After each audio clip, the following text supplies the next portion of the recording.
આણંદ જિલ્લાના ભાલેજ ગામના બિસ્માર રસ્તાઓ હાઈસ્કૂલના વિદ્યાર્થીઓને પડી રહેલી મુશ્કેલીઓ, ગંદકી, ગટરના પાણી અને સ્થાનિકોની લાંબા સમયથી ચાલી રહેલી રજૂઆતો અંગે પ્રકાશિત થયેલ A12 ન્યૂઝ સમાચાર બાદ આખરે તંત્ર હરકતમાં આવ્યું છે। સમાચાર પ્રસિદ્ધ થયા બાદ જિલ્લા વિકાસ અધિકારી તથા તાલુકા વિકાસ અધિકારી સહિત સંબંધિત અધિકારીઓ ભાલેજ ગામે સ્થળ પર પહોંચ્યા હતા।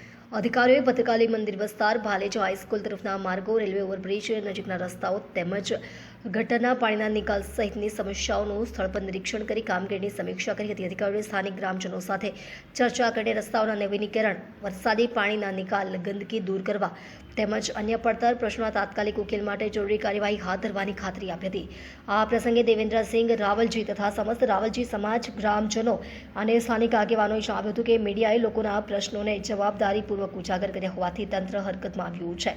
તેમણે A20 ન્યૂઝ બ્યુરો હેડ બસર મલિક તથા સમસ્ત મીડિયાકર્મીઓનો હૃદયપૂર્વક આભાર વ્યક્ત કર્યો હતો। ગ્રામજનોએ આશા વ્યક્ત કરી છે કે હવે વર્ષોથી પડતર રહેલા પ્રશ્નોનો કાયમી ઉકેલ આવશે અને વિદ્યાર્થીઓ, ખેડૂતો, વાહન ચાલકો તેમજ ગામ લોકોને દૈનિક અવરજવરમાં પડતી મુશ્કેલીઓમાંથી રાહત મળશે।